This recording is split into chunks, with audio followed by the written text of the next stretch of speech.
natin ilagay na yung isda, guys. Ayan. Lulubog na natin yung isdang, ewan ko anong klaseng isda to, guys. Basta, yan o, malaking isda. Yung makikita natin sa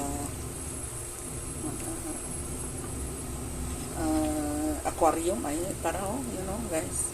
Hindi ko alam anong pangalan ng isda ito, guys. Ayan, guys. Ito siya. Ayan. I-arrange ko, guys, kasi marami ito eh. Para magkasya. Ayan o. Guys. Naitim yung sa ilalim, pero hindi naman yan marumi. Inano ko na yan ng asin. Hindi man matanggal. Ayan, guys. Pero mataba siya, guys. Oh. Mataba siya. Yan ang pakpak niya. Pakpak. Beans. Ayan. Diyan tayo. Siksik kita dyan.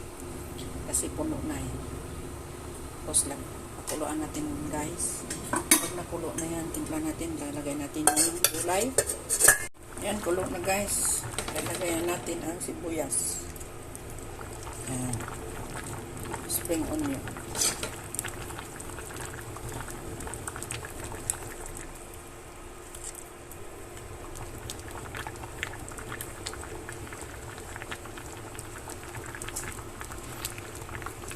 Ayan, guys. Isusunod natin yung gulay. Kasi nagutom na ako, guys. Gusto ko na magkain ng sabaw, isdang sinabawan. Tinulang isda.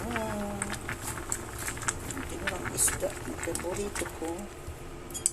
Ayan. Konti lang muna ilagay ko ng gulay, guys. Kasi pag ilalagay ko yan lahat, ma-overcook siya. Hindi ko gusto. Ayan lang, little by little lang lalagay ko yung gulay. Yan. Tapos tatanggalin ko yan mamaya.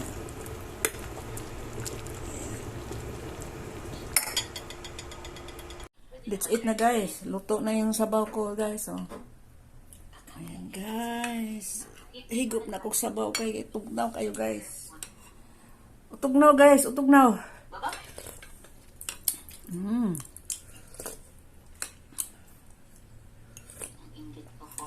Bibigyan ako sabaw kay sige mamimiglit yung paksiw. Ilang araw na sige ang linggo pa. Linggo pa yan, Sabado. Sige ang litson. Kaya nagsabaw ako. Ayan o, may litson pa o. Yan, guys o. Ayoko na yan. Ito na akong isda ng akin. Kainin kong ito lang, papakin ko lang yung gulay tsaka isda. Wala nang rice. Nakabidli na yung baboy, guys. Nakabidli na yung paksiw. Isang paksiw ba nakabidli na? May blank ako. Okay, guys. Thanks for watching, guys. Hahabulin ko lang yung sabaw na mahinit pa ba. Habang mainit, sige, higop. Ayaw ko na magsalita, guys. Basta, thanks for watching, guys. Love you all. Bye. God bless.